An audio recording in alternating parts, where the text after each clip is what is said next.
Now we start the hour in Turkey, and it has been a dramatic couple of hours following a coup attempt in the country.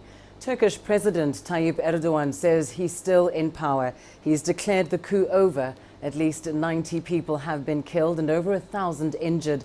Hundreds of soldiers have now been arrested. Erdogan's called the coup attempt an act of treason. Gunfire and blasts could be heard in Ankara. Parliament came under attack, and so did several media organizations. Most of those killed are civilians. Although officials say the coup is over, the situation remains confusing. Well, certainly worrying developments for the region and beyond. Let's get you more on this now. I'm joined live from Cairo by CCTV's Adel Al-Marouki. Also joining us live is Jack Perrock. He is with us from Brussels. Adel, let's start with you. We know that, of course, you've been monitoring developments in Turkey very closely. What is the latest coming out from Turkey? Well, it's more and more official statements about the failure of the coup attempt by some members of the Turkish armed forces.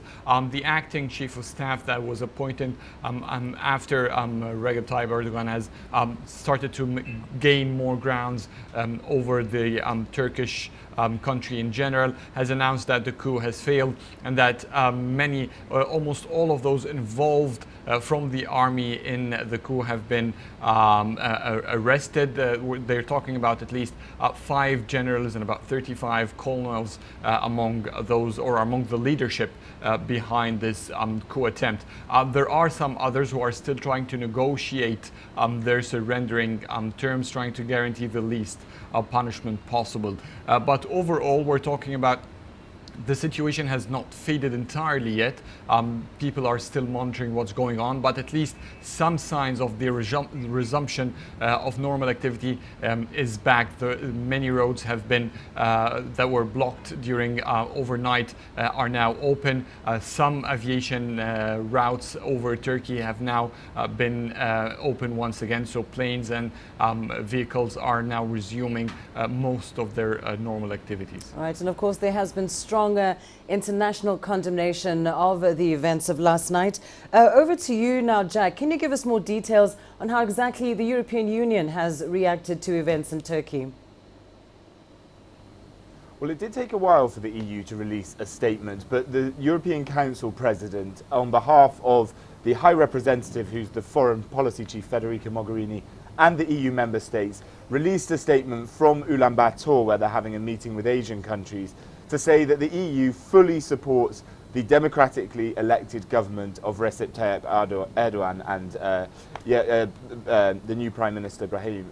So basically what they're trying to say is that they support them, but it's important to note that relations between Turkey and the European Union are not always the most favourable and can often be incredibly strained. There's been a lot of European condemnation of press freedoms and human rights issues, etc., in Turkey, but they've come out and they've said that they are supporting Recep Tayyip Erdogan.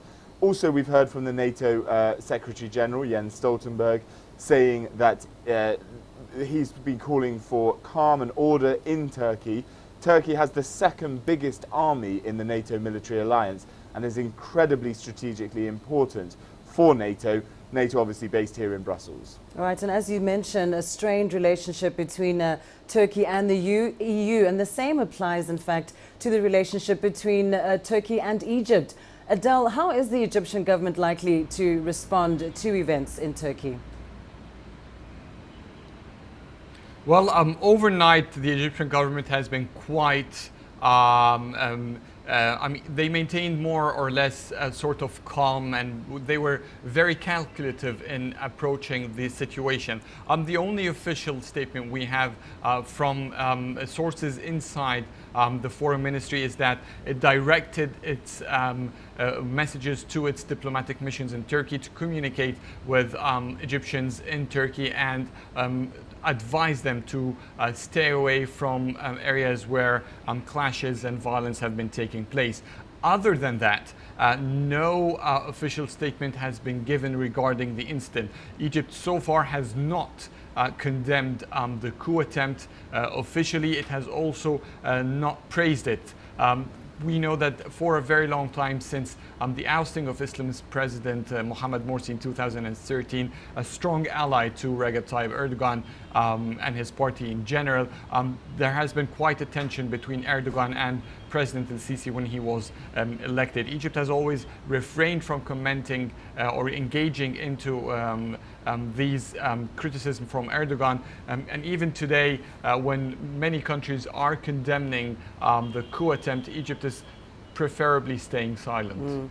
Well, of course, just returning to you, Jack, on that relationship between the EU and Turkey, is there any concern that developments out of Turkey could jeopardize the migrant-refugee deal? We haven't heard any official concern or any EU officials talking about that yet, but for sure that will be one of the important things on the minds of the senior EU politicians and officials. This deal between Turkey and the European Union to prevent people coming in through the Turkish coastline to the Greek islands in a one-for-one swap exchange of asylum seekers from Syria. It's a pretty complicated system, but it's working at the moment, and that's what matters, is that from a European perspective, it's halted the flow of refugees and migrants coming into Greece quite substantially. So they'll be concerned that any toppling of the government would affect that, and that's one of the biggest concerns in Europe at the moment. But at the moment, it obviously looks like the coup has failed. What that means for for Turkey and how that pans out, whether they change their constitution, what it means for Recep Tayyip Erdogan going on, and what that means for relations with Europe, well, that's what we're going to have to see over the coming weeks and months, probably. Indeed. I'm sure world leaders will be keeping a keen eye on that. Thanks very much to Jack Parrott, live for us there in Brussels, and of course Adel Maruki, live for us there in Cairo.